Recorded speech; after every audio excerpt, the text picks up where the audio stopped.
Rodolfo Schwartz, que, como decía recién, es diputado provincial por el Frente de Todos del Chaco.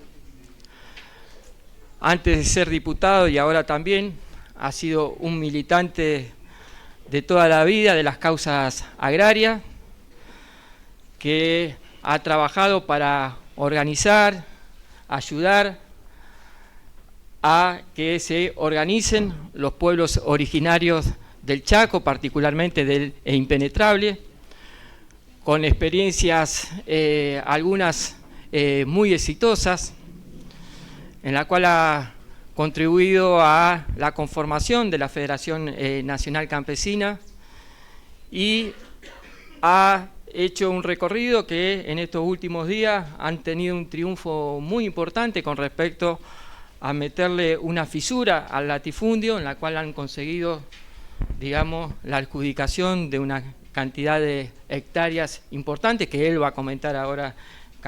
No condiciono el debate, pero me parece que debe estar en el... así que bueno, con ustedes, Rodolfo.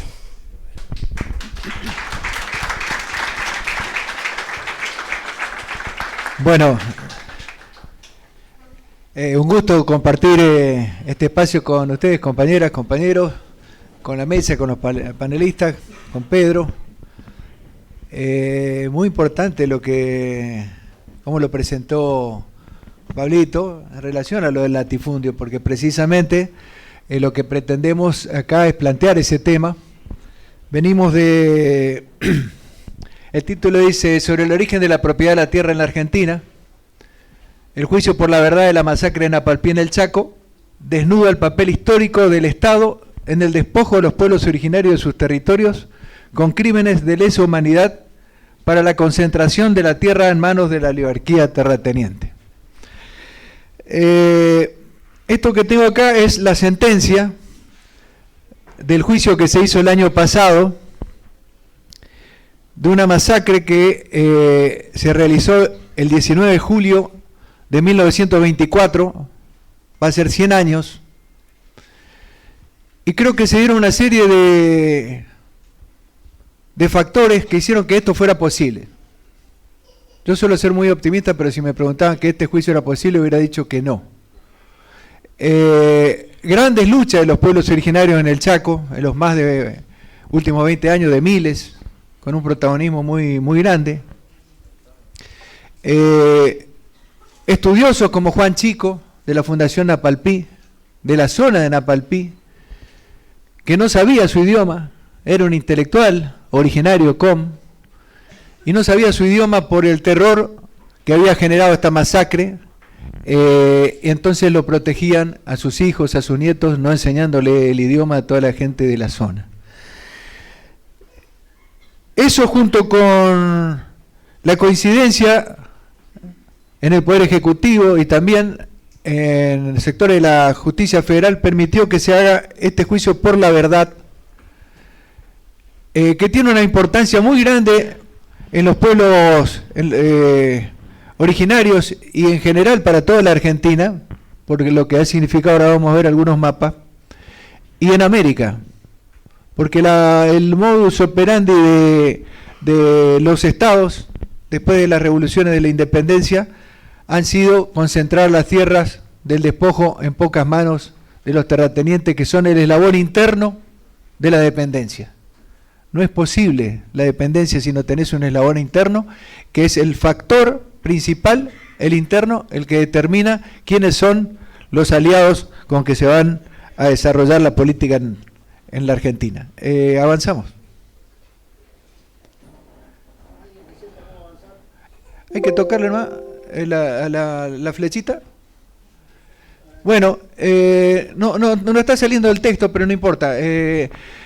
Entre 400 y 500 en una reducción originaria en Napalpí, es casi el centro del Chaco, donde trabajaban mayoritariamente pobladores también mocoy y criollos.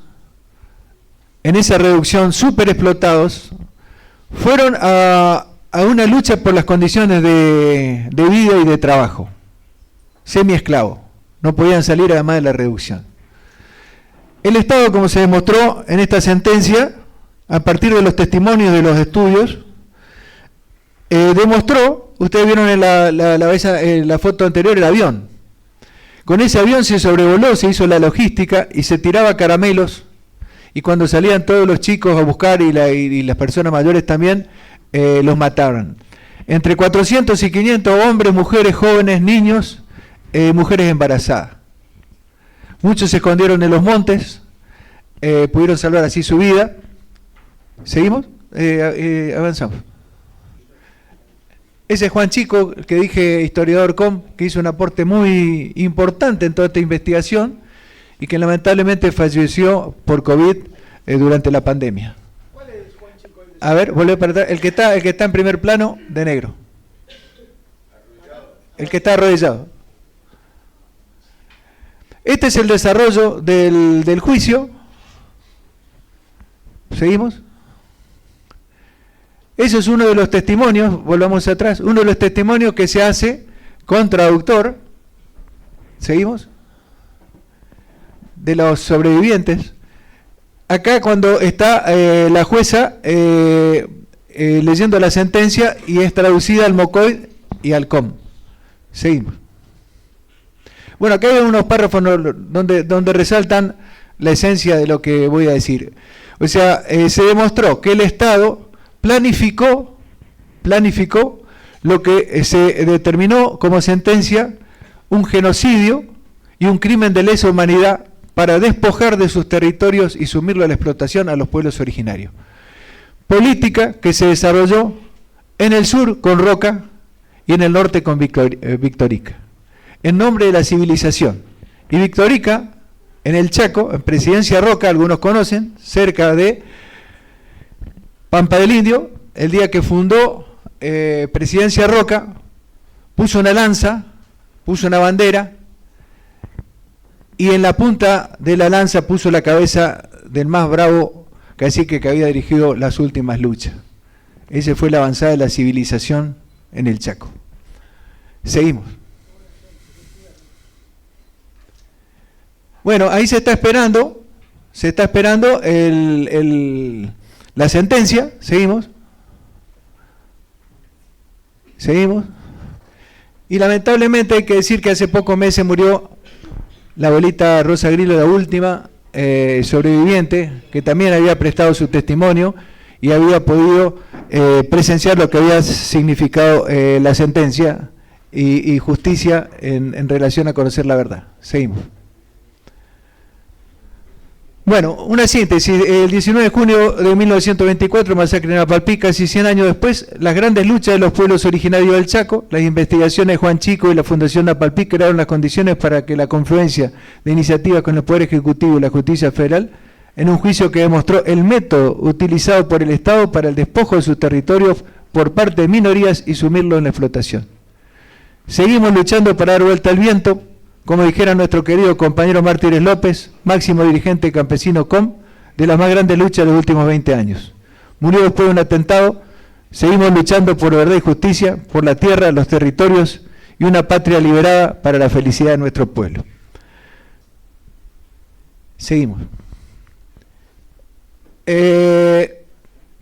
Son disparadores, pero antes de eso quería decir, vinculado a lo de Napalpí, meses después, con unas luchas importantes en contra de los desalojos de tierras de campesinos criollos,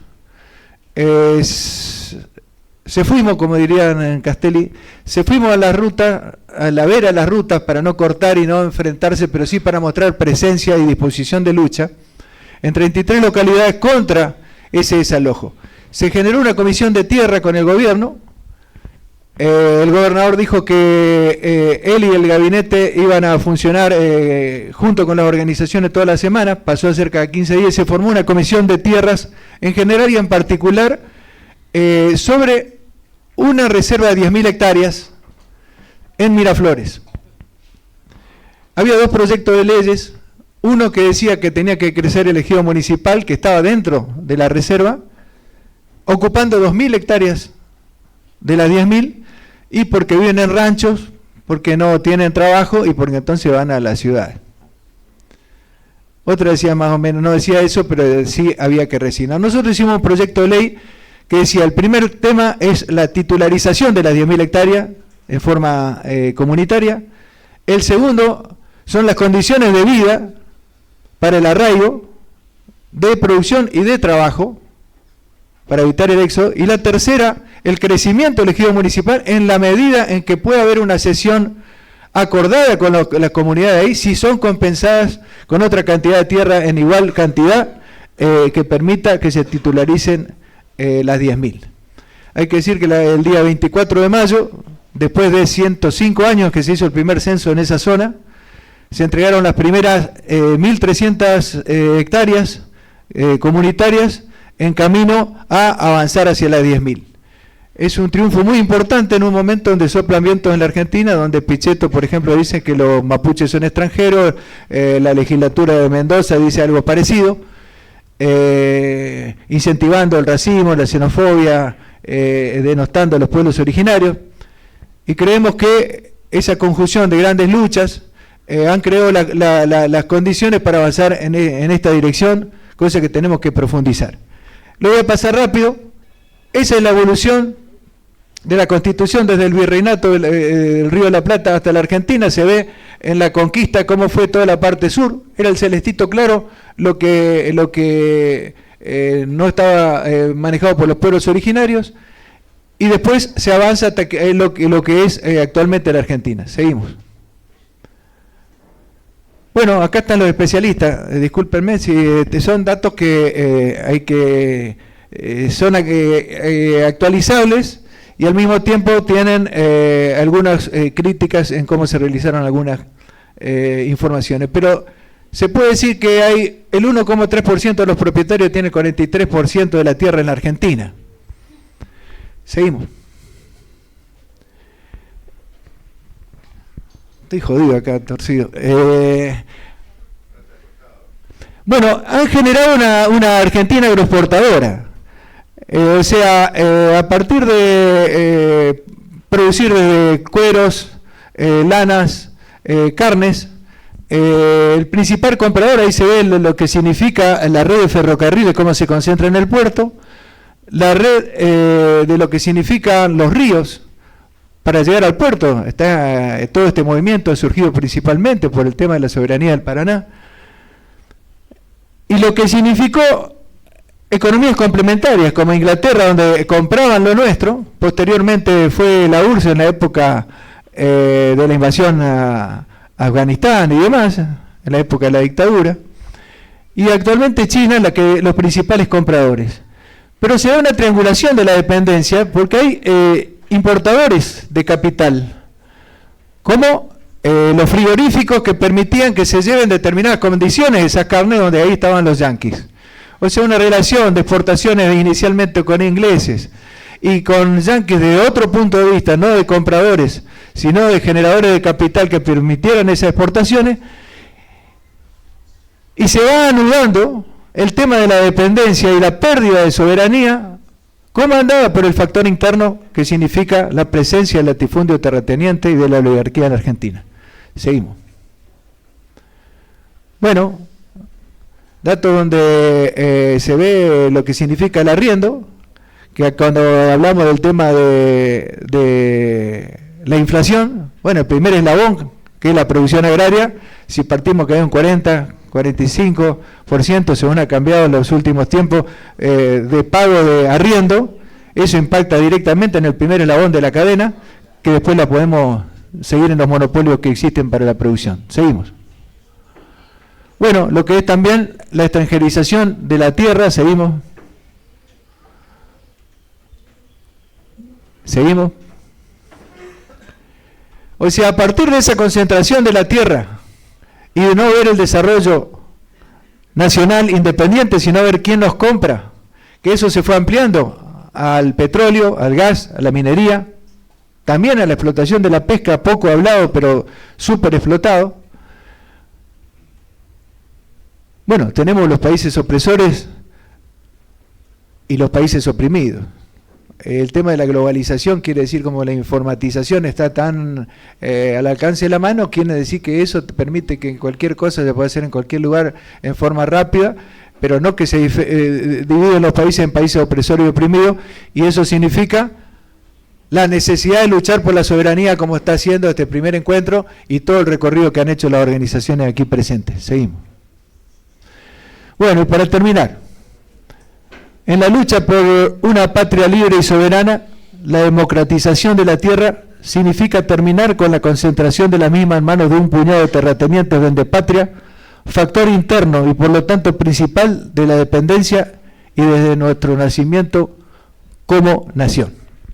Gracias, compañeras y compañeros.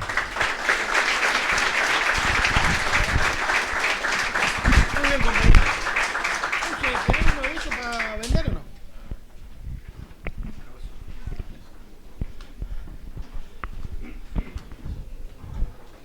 Bueno, vamos a seguir con el tercer panelista, que en parte la presentación la hizo Pedro sobre el diputado Leandro Busato, que, como decía Pedro, autor de un gran libro, El grito del siglo XXI, pero sobre todas las cosas es autor de un proyecto de ley en la provincia de Santa Fe que, desde el punto de vista de la tierra, de atacar a la concentración, de darle progresividad al tema impositivo, es de lo más avanzado que se ha presentado en la legislatura en los últimos años.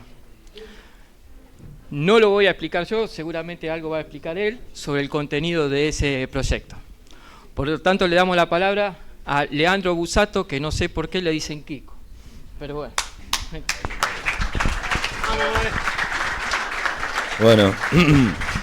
Bueno, buenos días para todas, para todos, un gusto grande estar acá.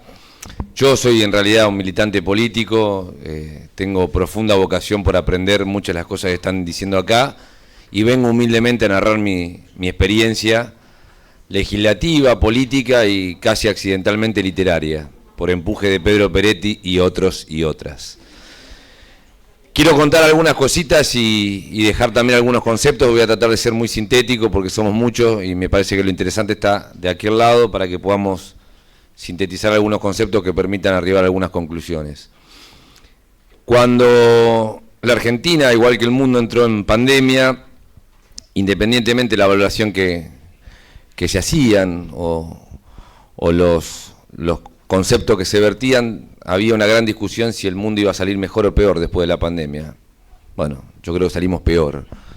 Pero en aquel momento, una de las pocas cosas buenas, probablemente, si es que hubo algo bueno que se pudo discutir, era cómo tensionar el sistema de acumulación de riquezas que el mundo había conseguido casi imperceptiblemente, a la luz y apañado por todos los gobiernos del mundo, y empezar a discutir y hacer foco no tanto en el combate a la pobreza, sino fundamentalmente en el combate a la riqueza para poder distribuirla. Ahí vino un proyecto que entre otros impulsó Máximo Kirchner en la Cámara de Diputados de la Nación, que es un proyecto que fue sumamente bastardeado por la opinión pública y los medios masivos de esta Argentina macrocefálica, pero que hoy tiene un resultado enorme.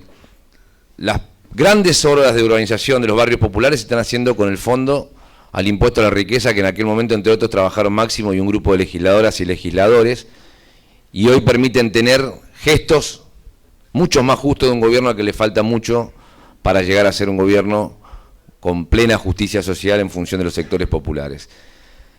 Tomo la anécdota del impuesto a las riquezas, del famoso impuesto a la riqueza que la Argentina discutió en pandemia, porque fue uno de los disparadores que a nosotros nos motivó a ingresar este proyecto en la legislatura. Nosotros estábamos convencidos que Santa Fe tenía que aportar también puertas adentro una discusión de cómo redistribuir el ingreso y cómo poner en tensión la acumulación sistemática de riquezas sin ningún tipo de freno, sin ningún tipo de límites y con una obscenidad enorme. Y fuimos claramente por el factor de acumulación que en la provincia de Santa Fe mayor incidencia ha tenido a lo largo y a lo ancho de todo el territorio santafesino, que es la tierra. Y en aquel momento presentamos una iniciativa que buscaba atacar la concentración de la tierra, dar un debate respecto al modelo productivo santafesino, y trabajar también sobre las consecuencias que se habían visibilizado en plena pandemia, como era el hacinamiento de un montón de compatriotas alrededor de los grandes cinturones o conurbanos de la ciudad de Rosario y de Santa Fe. Compatriotas que se han visto expulsados de su historia familiar, expulsados de su pedazo de tierra, para tener que venir a vivir sin transporte, sin techo, sin educación, sin salud, casi en condiciones infrahumanas. Entonces, nuestra primera reflexión es, ¿qué hace la política y el Estado para combatir la riqueza? ¿Cuáles son nuestros marcos conceptuales e ideológicos y hasta dónde estamos dispuestos a ir? Porque el sistema, tal cual está planteado desde 40 años a la fecha, salvo en algunas honrosas excepciones, como nombraba Pedro, que para nosotros fueron las de Néstor y Cristina, ha conformado y ha reforzado un status quo y un marco de posibilismo donde hay determinadas cosas que no se pueden discutir. Entre esas, cómo se acumuló la tierra inmoralmente en la Argentina y cómo pasamos de ser potencialmente un país para que todas y todos podamos comer a ser un país en donde hay pibes y pibas que se cagan literalmente de hambre. Entonces, si uno hace política, queridos compañeros, y si uno milita, queridas compañeras, me parece que lo primero que tiene que hacer para reivindicar la soberanía de nuestro pueblo es romper la idea de que el posibilismo guía nuestras acciones políticas y volver a poner a la política en el centro de la escena, tomando decisiones con audacia, con coraje y estableciendo nuevos continentes de cosas que se puedan discutir. En ese concepto presentamos este proyecto que tiene varias aristas. Como decía, la concentración de la tierra, como decía, discutir la savia o discutir inclusive la posibilidad de la diversidad de nuestro modelo productivo y también poner en discusión un concepto que en la provincia de Santa Fe no se discute y que está claramente entregando parte de su soberanía también como provincia, que es cuál es el esquema tributario y cómo se redistribuyen los impuestos en la provincia de Santa Fe. Una provincia en donde los ricos cada vez pagan menos y los pobres cada vez pagan más. O los ricos pagan cada vez menos y los laburantes cada vez más. Claramente, en un sentido contrario, lo que demandan inclusive los primeros países capitalistas del mundo. O sea, la Argentina se ha transformado en un país de capitalismo para amigos con cosas realmente interesantes. Por ejemplo, que los ricos paguen poco o que los monopolios se den a plena luz del día mientras nadie dice absolutamente nada. En ese concepto presentamos este proyecto de ley que quiero decirlo con mucha alegría. Fue un proyecto que presentamos recogiendo la experiencia de otros compañeros y compañeras, el caso de Mercedes Meyer, que es una compañera que fue legisladora con nosotros entre 2011 y entre 2015 y 2019, y que había presentado un proyecto de similares características. Y cuando lo presentamos sentimos dos cosas. Primero, el frío de la soledad de presentar en Santa Fe un tema que genera mucha urticaria en algunos sectores y que, vuelvo a repetir, no está permitido fuera de los márgenes del continente donde la política tiene que discutir. Y después, con el paso de los días y en plena pandemia, a pesar de la imposibilidad de contacto físico, la enorme alegría de sentirnos acompañados por un montón de compañeras y de compañeros de dirigentes agrarios, como el caso de Luciana, de Pedro y tantos otros, como el caso de Pablo, que nos dieron su opinión, que lo criticaron, que lo modificaron, que propusieron cosas para sugerir y que terminamos de alguna u otra manera empujados por Pedro en esta aventura literaria que para mí, como lo digo siempre, no es un hecho literario, sino un hecho político, que es este pequeño libro que se llama El Grito del Siglo XXI, reivindicando obviamente la mayor gesta política de nuestros campesinos, que fue el grito del Corta, que por lo menos para nosotros no fue solamente una huelga, sino una verdadera revolución de bases sociales. ¿Qué es lo que estamos proponiendo en la legislatura? Bueno, nosotros tomamos la realidad de Santa Fe. 0,06% de la población, vuelvo a repetir, 0,06% de la población, 1.200 personas de más de 3,5 millones de habitantes santafesinas y santafesinos son dueñas del 60% de la tierra productiva. Vaya acto de inmoralidad y de concentración y extranjerización de la tierra. Propusimos básicamente lo siguiente. Creamos un proyecto en donde proponemos bajar el impuesto inmobiliario rural para que los pequeños propietarios productores, aquellas familias que tienen un pedazo de tierra y producen, puedan reducir en un 50% el valor del impuesto inmobiliario en la medida que generen dos cosas. o a la medida que generen una cosa y posean otra. Sean propietarios de hasta una unidad económica agraria, es decir, un pedazo de tierra donde el Estado presume mínimamente productible o producible, y vuelvan a generar en esa unidad económica agraria chacra mixta, para romper el monocultivo de soja. Es decir, nosotros queremos que aquellos pequeños propietarios productores, que dicho sea de paso, en 30 años se han reducido casi a la mitad, tengan la posibilidad de bajar sus impuestos en la medida que también se animen a desafiar el monocultivo de soja como único modelo productivo para la provincia de Santa Fe. Una provincia rica en sus puertos, pero pobre en su campo. Una provincia rica en sus exportaciones y en sus commodities, pero pobre en la capacidad de alimentar ni más ni menos que 3,5 millones de personas. Paralelamente, si le bajamos el impuesto inmobiliario a ese 91-92% de los pequeños propietarios productores, vuelvo a repetir, que posean una unidad económica agraria y que hagan chacra mixta, estamos planteando adicional a los latifundios o adicional a las grandes superficies de tierra, en donde estamos planteando que a estas 1.200 familias se les aumente el impuesto inmobiliario rural y con eso crear un fondo de afectación específica que vuelva directamente al campo. En 3 conceptos: infraestructura rural, gas, luz, agua, conectividad, caminos rurales, para que nuestro campo tenga otras condiciones de productividad. Actualización catastral permanente, para que no sean los propios dueños de los campos los que fijan los límites o tuercen el curso de nuestros arroyos. El Estado llega tarde y llega mal, muchas veces a discutir ni más ni menos que los límites de la tierra o dónde empiezan y terminan los pedazos de tierra en la provincia de Santa Fe.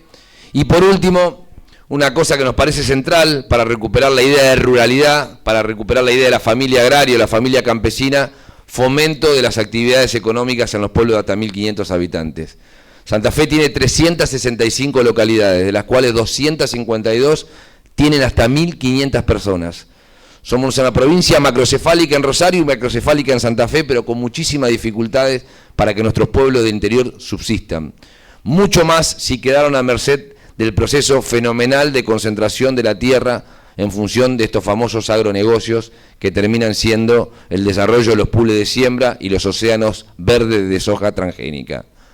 Nosotros nos proponemos volver a fomentar arraigo en esos pueblos, para que un pibe o una piba que nace en ese lugar pueda elegir quedarse a vivir en ese lugar si quiere, y pueda conseguir trabajo y pueda conseguir educación y no tenga que necesariamente migrar a engrosar los cinturones de condiciones indignas de vida de los conurbanos de Rosario o de los conurbanos de Santa Fe. ¿Qué hace falta? Decisión política, romper el marco de lo posible y ver también lo que ha pasado en los últimos 30 años. En el año 1988 el Censo Agropecuario Nacional dijo que en Santa Fe había 38.000 propietarios productores. 30 años después no llegamos a 19.000. O sea que hay casi el 50% de las familias dueñas de un pedazo de tierra que tuvieron que vender en condiciones muchas veces forzosas para que estos grandes pools de siembra, para que estos jerarcas de los agronegocios generen un proceso de concentración fenomenal de la tierra que en la Argentina, salvo en 2013 con Cristina, no se ha discutido, y también migren la idea de que el campo solamente es soja sin posibilidad de producir trigo, maíz o animales que permitan también, por ejemplo, en mercado de cercanía, abaratar la comercialización y la producción de alimentos. Quiero ser totalmente concreto. No es una deuda de la política en términos globales, es una deuda del campo nacional y popular discutir estas cuestiones. Porque si en la Argentina gobierna Macri o gobierna Milei, uno sabe qué puede esperar. Ahora, si gobernamos los que nos decimos ser populares, nacionales o revolucionarios, no podemos postergar más la discusión de creer que somos un país condenado a exportar proteína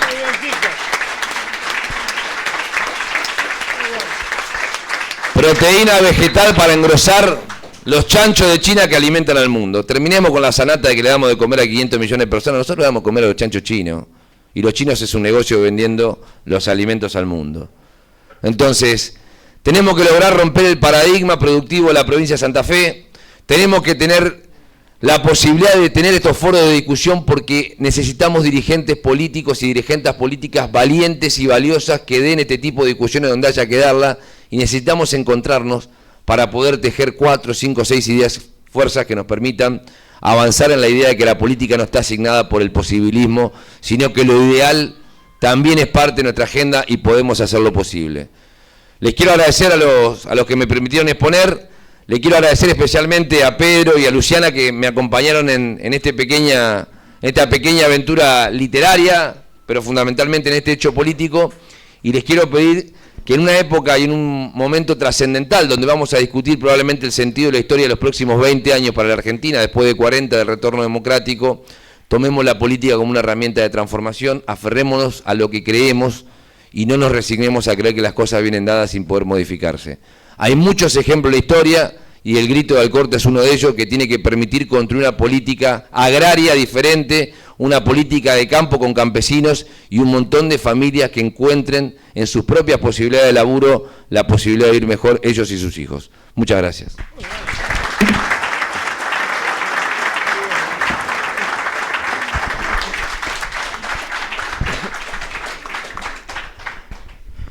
Bueno, ahora vamos a presentar a una amiga y compañera de militancia, a Luciana Somulú. Luciana era abogada, se recibió y apenas se recibió, puso su profesión al servicio de los pequeños y medianos productores, nucleado dentro de la Federación Agraria Argentina. Luego, la vida la llevó a que hoy sea directamente una productora más que hace ganadería, vive en el campo, acaba de ser madre. Y Luciana, nos conocemos de muchos años, ha sido una militante que dentro de la Federación Agraria, junto con su compañero, que acá Omar Príncipe, que está con el bebé, expresidente de Federación Agraria Argentina, han dado una pelea muy fuerte dentro de la Federación Agraria Argentina. Han dado una pelea muy fuerte para poner el tema de la tierra como un tema programático central y guía de la Federación Agraria Argentina. Y sobre todo han dado una pelea muy grande, particularmente Luciana y Omar, y un conjunto de compañeros, para que la Federación Agraria Argentina rompa con la mesa de enlace. Y que la Federación Agraria Argentina sea parte de lo que recién bien decía Kiko, de ese proyecto nacional y popular. Luciano ha sido parte de todo ese proceso, además es autora de uno de los libros, de uno de los proyectos de ley que está cajoneado, que está empolvado, pero que el día de mañana va a ser uno de los proyectos de ley más relevantes en la política argentina, que es un proyecto de ley sobre tierra en la Argentina.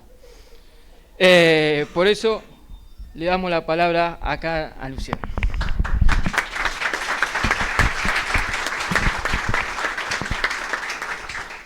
Bueno, gracias Pablo, me hace emocionar un poco, porque son tantos años aprendiendo junto a compañeros como Pablo, como Pedro, como Mar y otros tantos que veo acá en la sala, aprendiendo y tratando de transformar algo que seguimos haciéndolo, ¿no? Yo cuando me entusiasmaba tanto con venir a este encuentro, después de 2 años de pandemia, después de ser mamá, que seguí como en pandemia,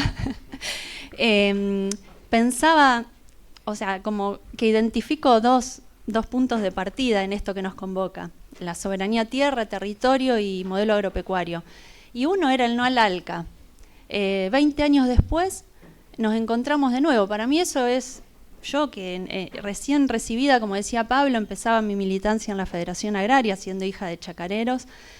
Para mí eso estaba todo por hacerse, ¿no? Y en la fuerza que teníamos entonces del no al ALCA, lo recuerdo hoy como un hito que me hace pensar en esto de la soberanía. Y el otro hito fue en 2004 en Parque Norte, cuando nos convocamos todos a pensar sobre la tierra, para qué, para quiénes y para cuántos.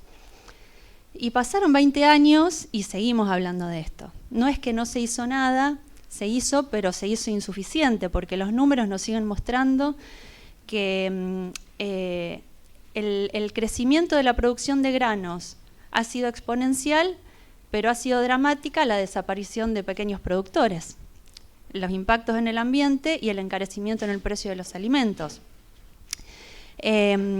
Después vamos a ver, desde mi humilde punto de vista, qué fue lo que se conquistó en estos años de lucha. Pero ¿por qué digo es impactante el crecimiento exponencial de la producción de granos? En la década del 80 producíamos 40 millones de toneladas de granos y en la actualidad 140 millones de toneladas de granos. Y la soja fue el principal cultivo que impulsó esta expansión de la frontera agrícola y este incremento en la producción total de toneladas de granos. Es más, hoy por hoy, de esos 140 millones, 55 millones corresponden a toneladas de soja. Esto también nos habla de, bueno, lo que decimos siempre, cómo se fue convirtiendo esto en un desierto verde. En un desierto verde porque vemos soja y no vemos más gente. Cada año siguió desapareciendo un vecino, cada año una luz de la chacra vecina se apagó. Vino una topadora, un nuevo dueño, desmanteló todo lo que había, desmanteló molino, desmanteló aguadas, desmanteló galpones, alambrados, cosa de que ahí nunca más se instale una chacra y que sea más fácil pasar con la máquina a hacer la siembra directa. Y en este mismo periodo, desde los 80 hasta ahora, según los censos nacionales agropecuarios, que ya lo hemos dicho, pero vale la pena seguir diciéndolo porque ha sido poco el impacto de denunciar esto, desaparecieron el 44% de los productores, todos productores pequeños y algunos medianos. Y lo que decía Nico en Santa Fe, esa desaparición fue aún mayor que a nivel nacional. Los pequeños productores somos los que fuimos desapareciendo, o vendieron la tierra, que son los que ya no figuran en el censo, y si no, también la entregaron bajo la modalidad del arrendamiento. Esto es permitido por una ley de arrendamientos que facilita la modalidad del contrato accidental, que implica que cada año los que vienen a competir por esas tierras que abandonan los pequeños y medianos productores ofrezcan más y nuevos montos por la explotación de esas tierras. ¿Quiénes entran en lugar de estos pequeños productores? Empresas de gran escala, que vienen con todo un paquete tecnológico que se vende en dólares y que además aparece un nuevo factor que es que introducen a nuestros territorios la especulación financiera. Y esto nos lleva a un modelo agropecuario altamente concentrado. Yo quiero hacer foco primero en el modelo agropecuario, porque también es un modelo agropecuario que hace que nuestro país sea dependiente y perdemos soberanía. Es un modelo agropecuario hoy dependiente de estas grandes empresas, de ese paquete tecnológico y de la concentración de las cadenas agroalimentarias que se han ido consolidando. Lamentablemente, pasa un gobierno, pasa otro, con más o menos fuerza, esta consolidación de la concentración en las cadenas agroalimentarias es visible y lo vemos todos mes a mes cuando lo que más aumenta es el precio de los alimentos. El precio de los alimentos que aumenta por encima de la inflación. Esto es fruto de este modelo agropecuario concentrado y también, como decían, exportador de materias primas sin ningún agregado de valor y que es lo que tenemos que revertir. Ahora bien, decíamos, la concentración en la producción, en las tierras, también en la comercialización y en la exportación. Hay unos números que no quiero errarle, que los publicó la Bolsa de Comercio Rosario en el año 2021, que dice que solo 10 empresas, la mayoría extranjeras, controlan el 90% de la exportación de granos. Según ese informe, las principales 4 empresas exportadoras concentran el 48% de las ventas externas totales. O sea, además de este desastre que dejan en los territorios rurales de desplazamiento, de monocultivo sojero, de impacto ambiental, de desplazamiento de las comunidades, los que se la llevan son 10 extranjeros, la mayoría, y solo 4 empresas que controlan los puertos sacan el 48% de toda esta producción. Y lamentablemente el cooperativismo, que era protagonista en esto de la exportación, aportando un 9%, o sea, el cooperativismo exportaba un 9% de todos los granos, ese porcentaje de participación bajó y hoy por hoy está solo en el 4%. Ahí el Estado Nacional, desde nuestro humilde punto de vista también, con la expropiación de Vicentín, con la no expropiación de Vicentín, perdió una oportunidad de recuperar soberanía en nuestros puertos y de poder tener una incidencia de ahí hacia atrás en toda la cadena agroalimentaria con los precios que paga el consumidor y que se le paga al productor. Otro índice de la concentración, y que hoy decían con el litio, ¿no? Como Pedro decía, bueno, el litio nos termina saliendo caro, queda 0 peso para Argentina, cero ingreso.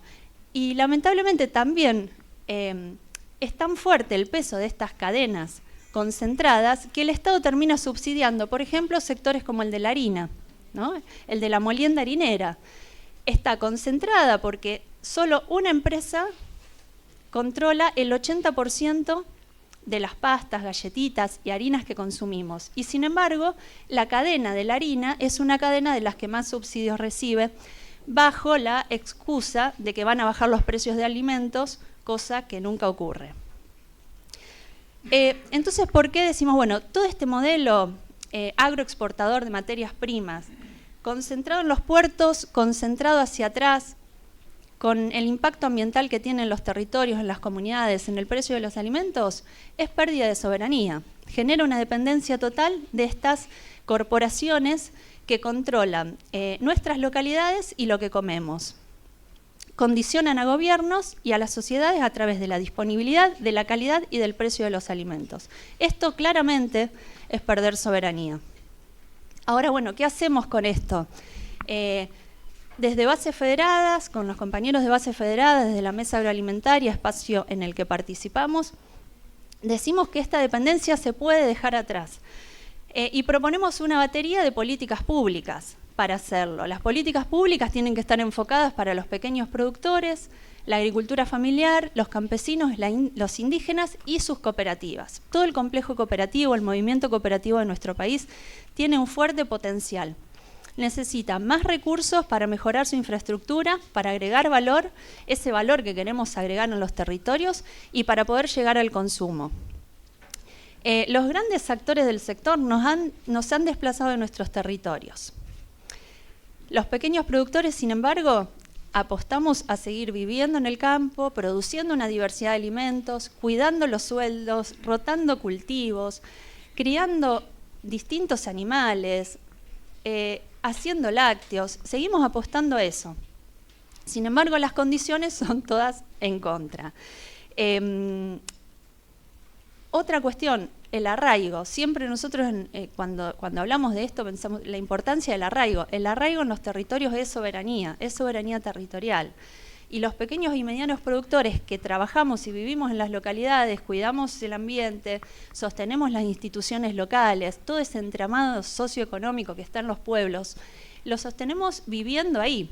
Estas megaempresas, corporaciones que llegan a nuestros territorios tampoco pasan por ahí, ¿no es cierto? Ni generan mano de obra local, no contratan a la persona de Huatre para que vayan a hacer tareas de apaleo, por ejemplo, no contratan camiones locales. Es simplemente un tubo por donde sale nuestra tierra y nuestros recursos salen por un tubo directo a esos puertos. Y lamentablemente esto no cambia, se consolida gobierno tras gobierno. Y entonces, de esta idea, ¿no? Yo lo pensé como 3 ejes, el panel: tierra, territorio y modelo agropecuario. Y acá nombré 2 cosas: el cuidado del suelo, de la tierra por parte de los agricultores, de los pequeños agricultores, campesinos, indígenas, y el territorio, el impacto en el territorio. Entonces, así como pensaba hacia atrás, bueno, estos 2 hitos, el no al ALCA y Parque Norte, cuando nos organizamos para empezar a hablar y para generar políticas para la tierra, no todo está perdido, tuvimos como 2 conquistas, ¿no? En estos años, respecto a la tierra, el recurso suelo. Ahí Leandro decía, no está todo perdido, o sea, hay que pasar lo posible. No, hay cosas que nos hicieron creer que no son posibles. Y una de esas cosas era tocar el tema tierra, porque la tierra es la propiedad privada absoluta. Nos dijeron que no se puede tocar, que no se le puede poner límites, que no se le puede poner restricciones, que el Estado no puede hacer nada y que el mercado es el que en definitiva resuelve qué pasa con la tierra en nuestro país. Y por eso fue tan importante cuando en el año 2011, después de mucha lucha, pero por decisión de la entonces presidenta Cristina Fernández de Kirchner, se aprueba la ley que pone límites y restricciones a la adquisición de tierras rurales por parte de extranjeros. Esa ley sigue vigente, Se elaboró muy bien los primeros años, hasta el 2015, se hizo un trabajo muy bueno. ¿Vieron cuando uno dice, bueno, eso no va a ser posible? Sí, fue posible. Lo que identifico como tan importante en esa ley es que se acepta que la tierra es un recurso escaso, no renovable, y que es estratégico para el Estado. Y que entonces el Estado puede poner límites y restricciones. Y eso siempre se había dicho que no era posible. Desde la Constitución del 49 de Perón nos habían dicho que eso no era posible. Y entonces la ley lo que hace es relevar todas las tierras, lo mencionó el diputado de Chaco, todas las tierras que están en manos de extranjeros del país, y además les dice qué requisitos tienen que cumplir si quieren adquirir nuevas. Lo que establece es que no más del 15% del total de la tierra de Argentina puede estar en manos de extranjeros, y que a su vez no más del 30% de ese 15% puede estar en manos de una misma nacionalidad. Esto claramente lo que está cuidando es nuestra soberanía territorial. Y esto se aplica a nivel país y a nivel provincia, y en cada jurisdicción se va replicando hacia abajo. Y que tampoco pueden tener más de 1000 hectáreas en la zona núcleo o su equivalente en el resto del país. Todo esto se hizo, se fijaron los equivalentes, se determinaron cuáles eran las tierras rurales del país, quiénes son sus dueños. Y se identificó que la mayoría de los extranjeros son de nacionalidad estadounidense, italiana y española, en ese orden. Muy notoriamente concentran mucha más tierra que el resto de las nacionalidades. Y también ahí hay una concentración, porque de las 16 millones de hectáreas extranjerizadas, que son 18.000 dueños extranjeros, físicos, personas físicas o jurídicas, de las 16 millones de hectáreas, 13 millones están en manos de solo 256 grandes propietarios extranjeros que tienen más de 10.000 hectáreas. Así que ahí también vemos una concentración de la tierra. Ese fue un hito entonces, que sigue vigente y que lo tenemos que defender, porque cuando viene la derecha lo trata de flexibilizar. Lo intentó el gobierno de Macri. Nosotros participábamos en ámbitos donde había cámaras inmobiliarias, y la presión que hacen con esto es muy fuerte, porque dicen que esta ley baja el precio de la tierra y por lo tanto sus ganancias, las ganancias de las inmobiliarias, y que por tanto la tierra no se vende y eso frena el desarrollo, ¿no? Todo al revés, y nos convencen de esto, de que menos Estado y más mercado es lo que nos va a sacar de la pobreza. Entonces esta ley hay que cuidarla, está vigente, y ya lo están mencionando cuando, si vuelve la derecha, van a tratar de flexibilizarla totalmente. Esperemos que no. El otro hito, ley de tierras que está vigente, ley de extranjerización. El otro hito es la ley de agricultura familiar, de reparación histórica de la agricultura familiar. Esto también es el resultado de una lucha de las organizaciones que trabajamos codo a codo con el gobierno en la redacción, primero en la definición de las prioridades, en estudiar modelos de otros países del Mercosur, porque en ese entonces todo el Mercosur trabajábamos de forma muy articulada. Esa ley también está vigente. Es una ley muy importante, la ley de agricultura familiar, es importante también respecto al tema tierras, porque tiene un capítulo específico que crea un banco de tierras, suspende los desalojos, establece también todo un régimen para la regularización dominial, pero lamentablemente, aunque fue aprobada en 2014, sigue sin reglamentarse. Eso es una deuda muy grande de este gobierno.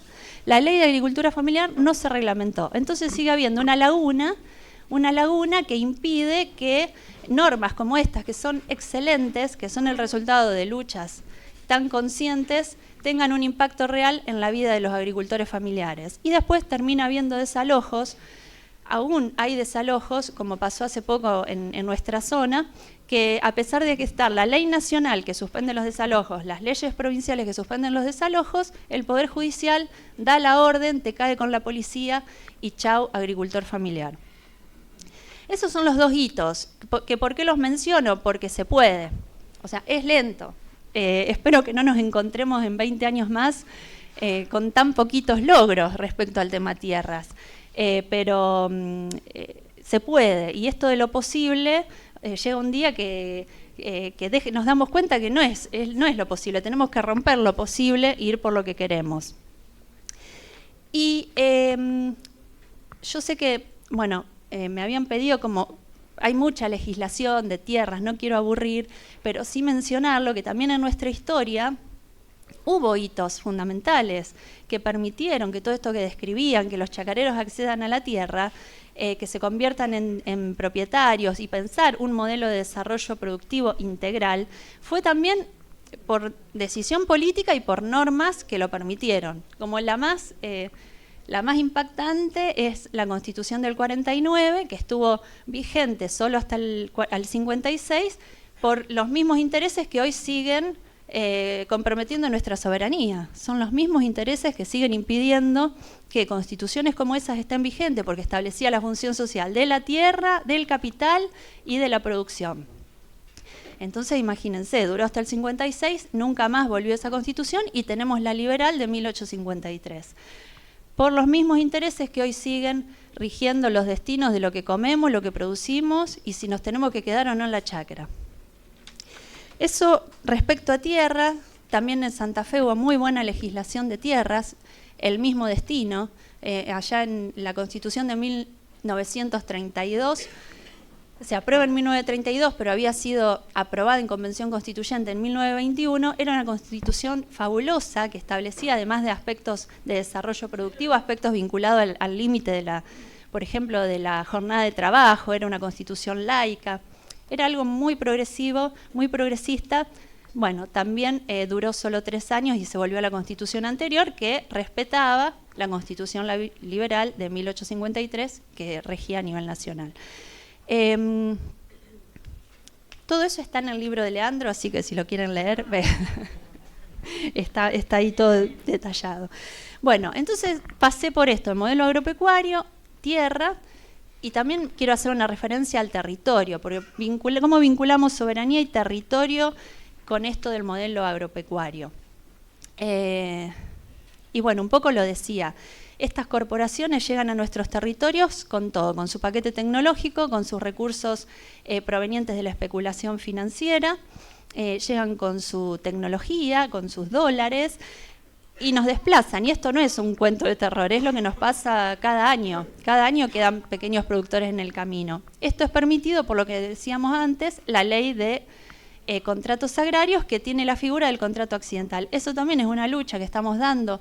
Pablo de los compañeros es el que más ha trabajado este tema para tener una nueva ley de contratos agrarios que permita que sean los productores locales, entre otras cosas, beneficiarios de incentivos que les permitan acceder y permanecer en la tierra. Pero quiero ir cerrando, no sé, Pablo, cómo estoy con el tiempo, pero pensar en soberanía y en territorios en estos términos. ¿Qué queremos? Territorios más poblados, más equilibrados, más sanos, con más biodiversidad. Queremos consumidores que puedan acceder a los alimentos, también alimentos de calidad y a precios justos. Eso por lo menos es lo que nosotros defendemos desde Bases Federadas de la Mesa Agroalimentaria. En todo eso, o sea, para lograr eso se necesita también planificar el territorio y en términos de soberanía. ¿Por qué?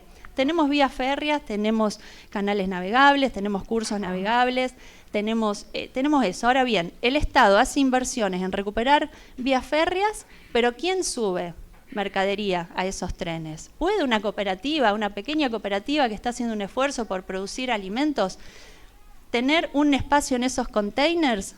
No, no puede. El Estado invierte, está bien, necesitamos dólares, necesitamos exportar, pero hay que democratizar el acceso a los ferrocarriles. No solo el acceso a los ferrocarriles, tenemos que pensar, esto a partir de la experiencia de trabajar en el movimiento cooperativo, si podemos subir la mercadería a los ferrocarriles, no podemos descargarla, porque también hay que tener infraestructura idónea para poder descargar esa mercadería y llegar al público. Hay que hacer una fuerte inversión en nuestros territorios para posibilitar que un modelo agropecuario distinto se empiece a instalar en los territorios. Es entonces el acceso a la tierra para tener una estructura agraria más equilibrada, es arraigo para tener población viviendo en nuestros territorios, es que comemos, y ahí es fundamental mejorar toda la fortaleza del sistema cooperativo, inyectándole recursos en que puedan agregar valor, en que puedan transportar su mercadería y en que puedan llegar al consumo. Es fundamental fortalecer los circuitos cortos de comercialización, no de distancia, circuitos cortos es sin los intermediarios que son los que ponen condiciones a los gobiernos y abusan en el precio que paga el consumidor. Circuitos cortos, los mercados de cercanía, es re importante poder hacer inversiones en infraestructura local. ¿A qué me refiero? Esto en otros países, que son los países que siempre mencionan, pero estos aspectos no los miran. El Estado interviene, el Estado pone recursos para que en las localidades haya pequeños frigoríficos, pequeñas usinas lácteas, pequeños molinos, que el productor lleva su materia prima ahí, le agrega valor y eso lo consume el vecino, lo consume el ciudadano de esa localidad. Hay que pensar en todo esto para pensar en soberanía y territorios, porque no es solo cuando uno piensa en soberanía las fronteras o los puertos por donde sale, también es cómo controlan nuestros territorios. Y lo están haciendo y el impacto en nuestras vidas lo sentimos cada mes cuando pagamos el precio de los alimentos. No sé si había anotado algo más para no olvidarme. No, esto, hacer hincapié en esta idea, que no es con menos Estado. Acá sé que la mayoría debemos pensar así, pero lamentablemente hay mucha gente que está abrazando esto de que yo quiero ser libre, no, quiero que me dejen trabajar, no quiero el Estado, que me ponga límites, que me diga qué tengo que hacer. Y sin embargo, los países que tienen pueblos más felices son los países que más Estado presente tienen. Un Estado presente en este sentido, en el sentido de favorecer las condiciones de desarrollo productivo y el bienestar de la población en general. Bueno, terminar con esa idea y también renovar, todos los que estamos acá, renovar el compromiso, es necesario renovarlo. Tenemos al fondo de nuevo, volvimos al fondo, habíamos salido, tenemos al fondo de nuevo y es fundamental renovar el compromiso, encontrarnos. Por eso saludo a todos los que organizaron esto, para encontrarnos y no quedarnos tranquilos, desmovilizados en nuestras casas, sino volver a reunirnos porque se puede. Y bueno, y la felicidad de todo el pueblo nos necesita organizados para asumir lo que se viene. Así que, nada, hacer un llamado también a eso.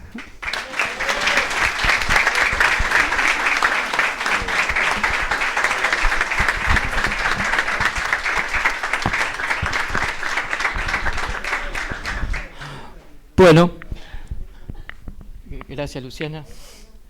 No olvidamos decir en la presentación que somos parte de una nueva organización gremial, Claro, muy buena. que somos de Base Federada.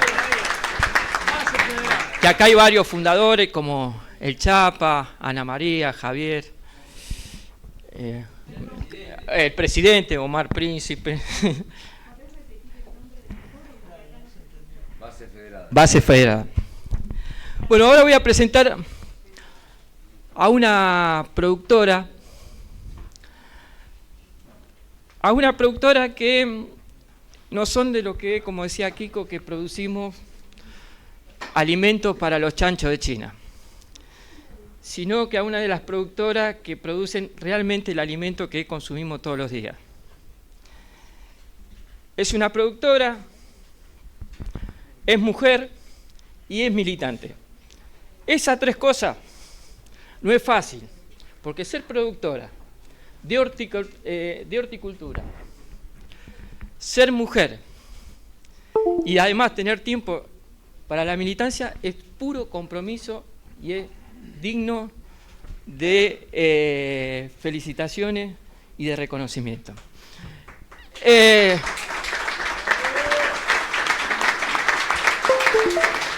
Voy a presentar a la compañera Albina. Ella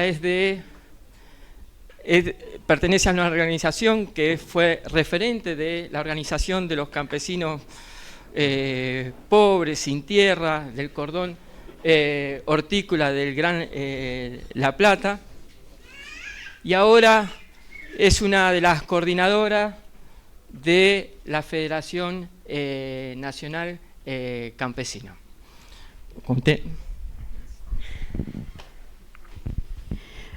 Buenos días a todos. La verdad que Para mí es un honor poder estar acá. Una campesina como yo, la verdad que nunca me hubiese imaginado. Y cuando se toca el tema tierra, la verdad que para nosotros, o al menos para mí, me llega muy adentro, porque es lo que anhelamos algún día poder tener. La verdad que en esta Argentina inmensamente rica,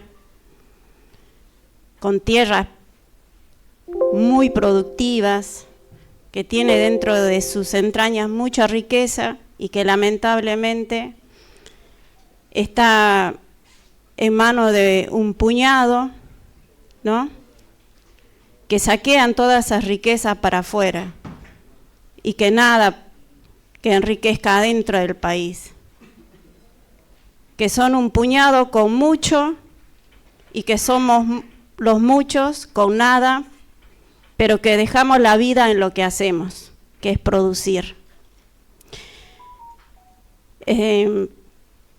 Yo trabajo en uno de los cordones más importantes de la Argentina, que es el cordón florifruti-hortícola de La Plata, y como todos los productores a nivel nacional, venimos atravesando una situación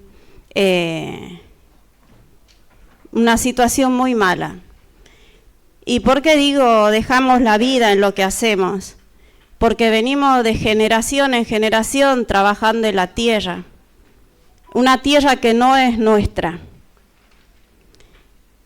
Y dejamos la vida porque son trabajos de 15, 16 horas. Nos gusta mucho lo que hacemos, por eso seguimos. Pero lamentablemente es una producción que nos esclaviza, porque ninguno de los que trabajamos en esas tierras son dueños. Más del 98% de los que producen en los cordones hortícolas no son dueños de la tierra que trabajan. Pero que el trabajo que hacemos, la verdad que nos gusta y que por eso resistimos. Siempre estamos volviendo a empezar cuando deciden vender la tierra, cuando deciden cambiar de dueño, los productores volvemos a empezar de nuevo. Y a veces decimos, bueno, hagamos el intento de una vez más y a ver cómo nos va. Una de esas podemos algún día conseguir la tierra o poder ganar bien y poder conseguir la tierra. Y lamentablemente no se da esa posibilidad, aunque tendríamos que poder, digamos, con el trabajo que hacemos, poder comprar la tierra, pero está visto que la tierra no está para nosotros en estas condiciones, digamos, no. Nuestra producción está toda sujeta al dólar. La verdad que eso hizo en estos últimos años a que la unidad productiva vaya achicando, porque cada vez es más difícil poder comprar los insumos. Los alquileres son muy altísimos y a veces nosotros compramos la semilla, la sembramos, esperamos 3 meses o a veces 4 meses para cosechar. Cuando esa producción se vende, son monedas lo que nosotros cobramos. No podemos cobrarlo en dólar. Nosotros producimos en dólar, pero se vende en pesos. Y lamentablemente cuando vemos en la verdulería, lo que a nosotros nos pagan de una jaula de 7 kilos, lo que a nosotros nos pagan por kilo de esa verdura, si en la verdulería está 150 pesos el kilo de lechuga, nosotros con ese kilo nos pagan una jaula de 7 kilos. Entonces es muy grande la diferencia. Desde que sale de nuestras manos hasta que llega a la verdulería. Pero lamentablemente eso es porque nosotros, al no tener la tierra, directamente no somos los que decidimos cómo producir ni cómo comercializar. Y la verdad que nos encantaría poder tener esa posibilidad, porque yo siempre planteo, bueno, se me hacen lagunas con los nervios, estoy muy nerviosa.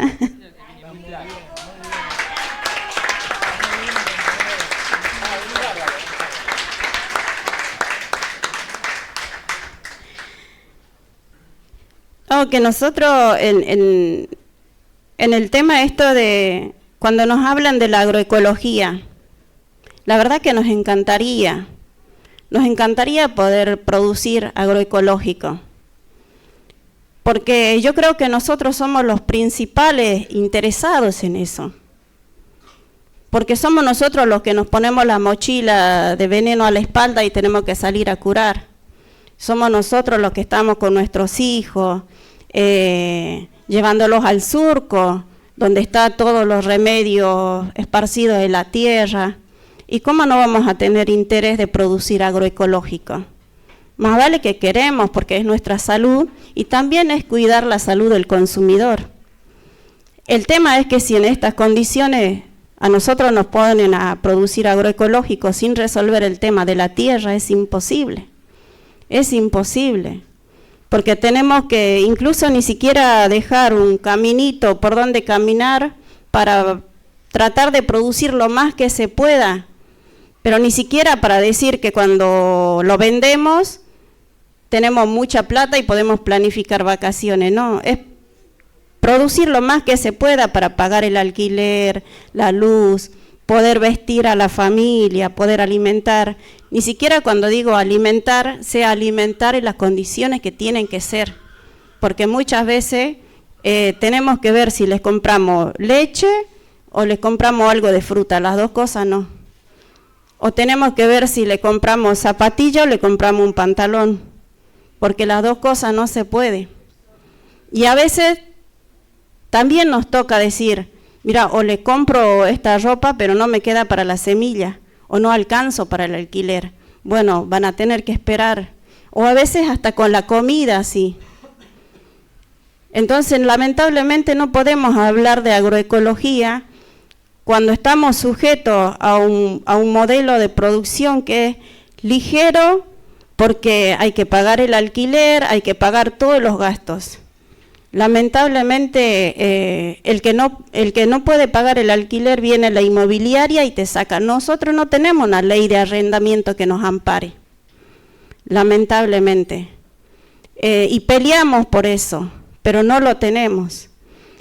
Y los alquileres son cada vez mucho más caros, son insostenibles. Hoy en día se está pagando un alquiler 40.000 pesos la hectárea. Son 40.000 pesos la hectárea, sin hablar de que tiene que pagar la luz, que las boletas vienen de 30 a 40.000 pesos también. Y donde los mismos productores tienen que hacerse cargo de lo que no hacen los municipios, que es el arreglo de los caminos. Entonces, si nosotros queremos vender la producción, tenemos que resolver el problema del arreglo de caminos, porque si no lo hacemos nos quedamos con toda la producción. Donde todo eso que venimos atravesando los productores, por ejemplo ahora en los inviernos, nosotros ya sea que llueva o no tenemos que estar trabajando. Y en el invierno, por más que haga frío, tenemos que salir, tenemos que hacer igual la carga porque es de lo que vivís.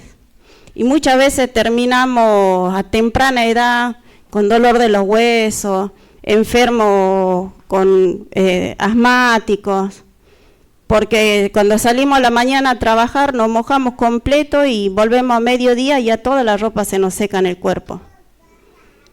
Y en ahí nosotros decimos, la pucha, que si nosotros tuviésemos un pedacito de tierra, nosotros podríamos decidir cómo trabajar. que no nos estén mirando desde la punta aquella a ver si trabajamos o no trabajamos, a ver cuánta plata al mes hace cada uno de los trabajadores. Por eso planteaba del tema de la agroecología, porque yo hice una temporada de agroecología con mi hijo y el patrón me dice después, mira, esto así no va porque la verdura que va al mercado vuelve, entonces no, déjense de joder con eso y trabajen, porque claro, la verdura con remedio es una verdura de hojas grandes y esa acelga, ¿no?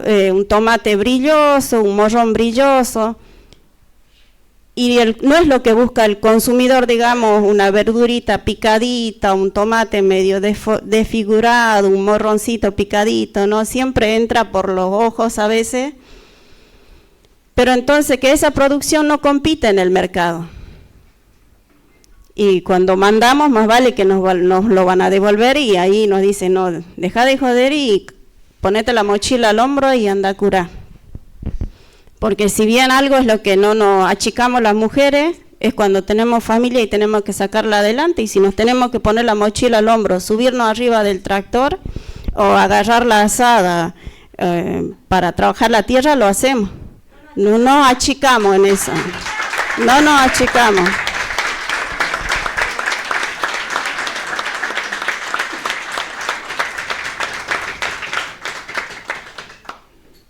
Pero que desde ahí también peleamos, porque lamentablemente como no somos dueños de la tierra, no podemos sacar un crédito en el banco, ni hablar que nos puedan dar un crédito a nosotros para poder comprar tierra. No somos sujetos de crédito, cuando en realidad salimos a pedir tierra, no pedimos que nos regalen.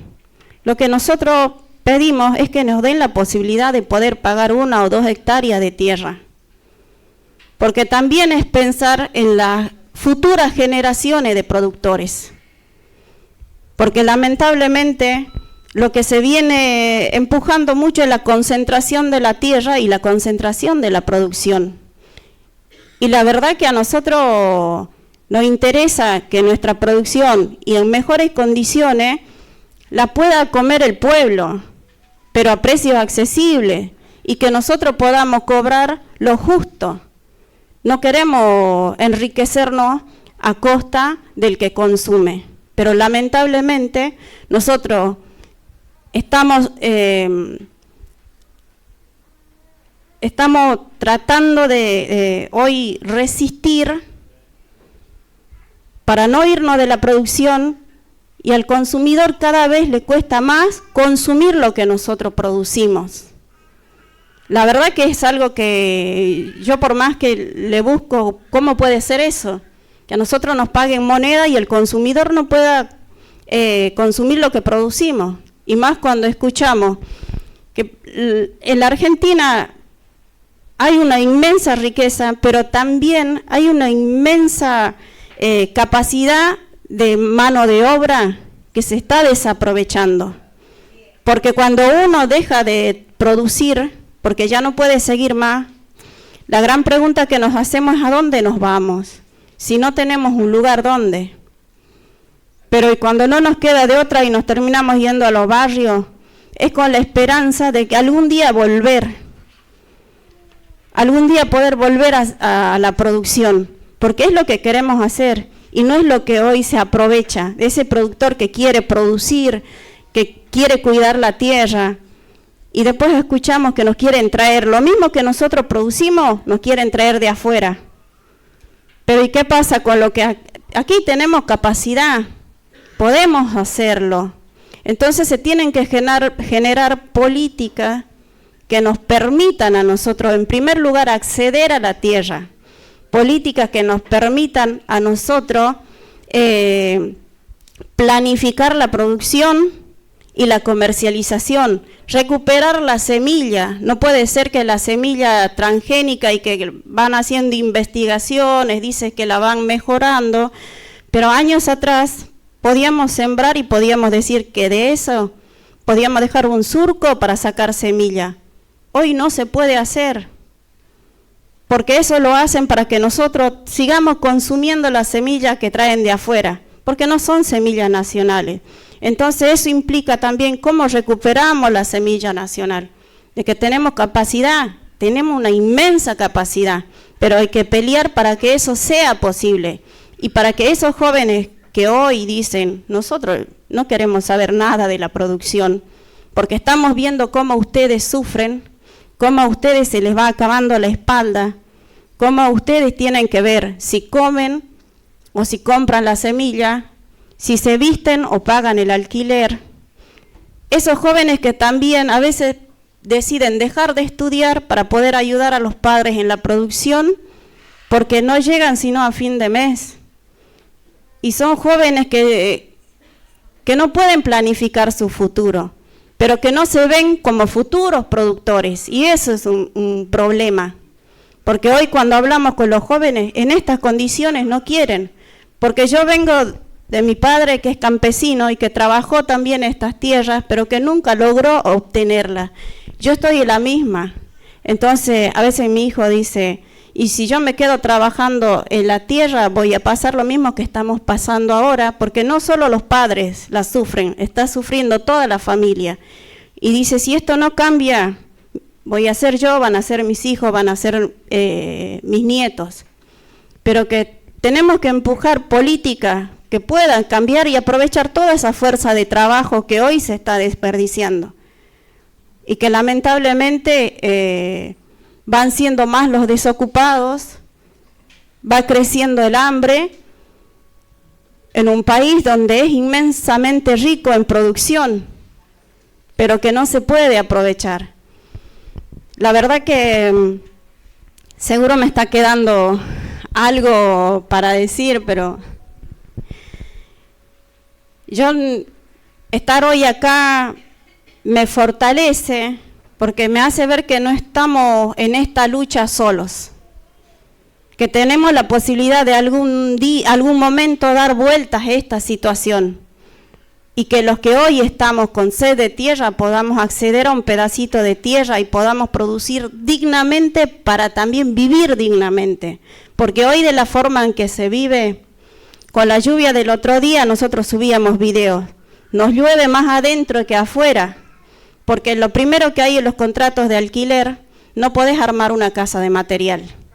Son casas muy precarias, son casas que se prenden fuego a veces y lamentablemente terminan perdiendo la vida los hijos de los productores o los mismos productores. Y duele ver de cómo se trabaja y en la forma en que vivimos y en la forma en que nos alimentamos. Y nosotros producimos alimentos. Y no tener las condiciones para poder seguir apostando a esa producción, la verdad que duele. Pero a pesar de todo eso, nos mantenemos de pie para la lucha y para algún día, como decía, poder dar vueltas a esa situación. Porque está en manos de todos nosotros poder recuperar esa soberanía que nosotros planteamos y que la verdad que este primer encuentro es un faro para muchos de los que pensamos que estamos solos. Así que, gracias.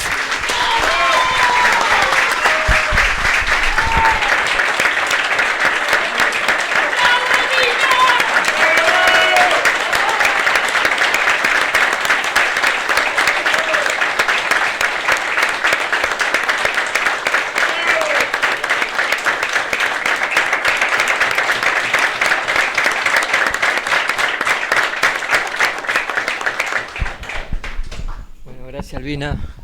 Perdóname, ¿le puedo hacer una pregunta? Dale, sí. Ese alquiler que hizo referencia de 40.000 pesos la hectárea, ¿cada cuánto tiempo se paga? Mensual. Totalmente, por eso nosotros cuando planteamos el tema de la compra, de que nos den la posibilidad de poder comprar la tierra, es porque para pagar ese alquiler hacemos un gran sacrificio. Pero nunca esas tierras van a ser nuestras. Pero si nos dan la posibilidad de que así como pagamos el alquiler, podamos pagarlas para que algún día sean nuestras, con doble satisfacción vamos a trabajar para juntar ese peso a peso.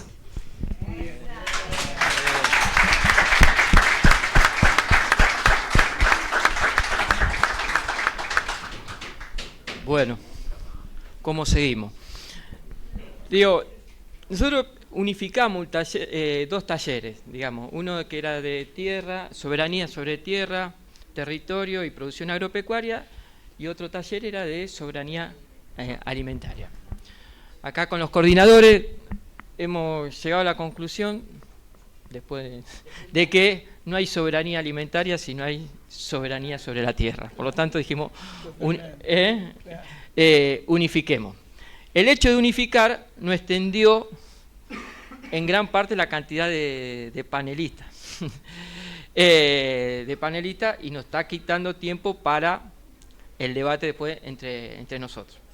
Entonces, lo que propongo es, terminamos con el último panelista que teníamos previsto dentro de la Comisión de Soberanía de Tierra, que es el doctor Diego Fernández, que es parte del CIEA, del Centro Interdisciplinario de Estudios Agrarios, cuyo director es Ascuy Ameguino, que estaba invitado Eduardo Ascuy Ameguino, que estaba invitado para participar de esta jornada, y por cuestiones de salud no pudo participar. Es un centro que data de varios años en la investigación de cuál es la estructura agraria argentina, prácticamente desde la formación hasta estos días. Y vino Diego a exponer parte de ese trabajo del centro. Entonces, la idea sería que Diego exponga, hacer un intervalo, porque me parece que nos estamos cansando, ¿ves?, después de tantas exposiciones, un intervalo de 5 minutos, y retomar y empezar, digamos, con las exposiciones que me dicen, Mónica, que son más cortitas y como la mayoría de cosas, y largamos los talleres. ¿Estamos de acuerdo?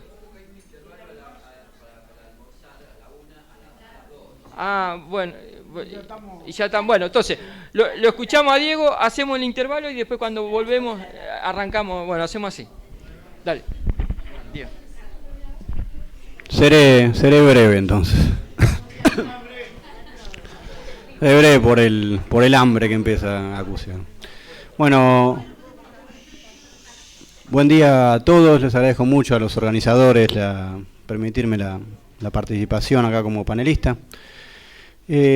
Básicamente me dio Pablo un esquema muy amplio sobre qué entender por soberanía y tierra. Una rápida decantación puede caer hacia el tema de cómo medio que todo lo que tiene que ver con el agro está extranjerizado, desde las empresas que venden las cosas hasta las que venden los insumos, las máquinas, las semillas, digamos, todo eso es parte de cómo lo logramos extranjeros. Otra forma más, si se quiere un acercamiento más preciso, sería mirar los números de la ley que mencionó recién la compañera, la ley de extranjerización de tierra, digamos, que cuando uno se pone a verla, puede armar el mapita ese, que uno encuentra a Argentina llena de banderitas, ¿no? De esas 16 millones de hectáreas que están extranjerizadas, que de forma sugerente y preocupante, cuando uno analiza bien ese mapita de dónde están las tierras extranjerizadas, están todas concentradas en la frontera. ¿Sí? Están todas concentradas en la frontera o específicamente sobre recursos naturales importantes. Pero bueno, se me ocurrió que eso más bien iba a ser tratado, si quiere, en la comisión o por otros panelistas, y la reflexión que yo quería traer sobre todo para debatir o pensar un poco entre todos es el tema de soberanía, de en qué sentido reclamamos soberanía si no estamos ocupando el suelo, ¿sí? Si no estamos ocupando la Argentina. Capaz que terminando de perfeccionar en los 90, estamos centrados en nuestro país en un sistema productivo agrario que es profundamente excluyente, por varios factores, pero fundamentalmente es por el accionar del Estado, del marco normativo que le da a todo esto, que yo creo que si llegara a ganar el loco ¿qué regulación podría sacar del agro? La verdad que hay hay pocas, digamos, no sé bien qué ley, digamos, sacaría los impuestos, algo así, pero, en fin. Ese mapa es sobre los datos de los censos del año 88 del 2002. Construimos lo que es conocido, el índice de Gini, ¿sí? Que marca la desigualdad. ¿Qué tan concentrado está, digamos, y en eso siempre es para hablar de cuánto ganamos, ¿no? Pero bueno, esto le di la vuelta para ver qué tan concentrado está cada departamento de la región pampeana. En cuanto más oscurita la pintura, más se concentró entre los dos censos. Y bueno, vean cómo, ¿verdad? Capaz que no se ve tanto el efecto en esta pizarrón, lo veo más claro en la pantalla. Bueno, se vuelve mucho más violeta y negro hacia 2002, digamos, y estas son las diferencias, digamos, donde es más fuerte el proceso de concentración, que es de hecho donde más avanza la frontera agrícola sojera entre los 2 años, y que bueno, uno tiene cosas como el centro de Córdoba, el norte de Santa Fe, aumentos del Gini del 20%, de 20 puntos porcentuales en 10 años, que yo que sé, capaz que no todo el mundo maneja la metodología del Gini, es una barbaridad, ¿sí? Que haya aumentado 20 puntos de Gini de un censo para el otro es brutal, digamos, de cómo se fue concentrando la tierra en esos 10 años que fueron los 90. Después uno piensa, bueno, ¿qué pasó después de los 90? ¿Cambió algo? Bueno, la tendencia, la verdad, que no cambió nada, digamos, eso siguió en otras circunstancias, con más guita en el sector, en otras circunstancias, pero el proceso de concentración siguió así sin pausa, ¿no? Eso es los diferentes tipos de productores en la región pampeana ordenados por cantidad de tierra que tienen. ¿Y qué les pasó a ellos entre 2002 y 2018? Y uno ve que uno de los que más marca como los chacareros, digamos, podríamos agarrar los estratos de entre 25 y 200 hectáreas, y básicamente sobre llovido mojado, o sea, sobre todo el desastre de los 90, los de entre 25 y 100 hectáreas caen el 40% de los productores entre el 2012 y el 2018. El 40%, 4 de cada 10 cierran la tranquera, entonces entre 100 y 200 el 30% más que desaparecen. Si hoy tuviera los datos de nuevo para calcular el Gini con el último censo, sería todavía más atroz el resultado.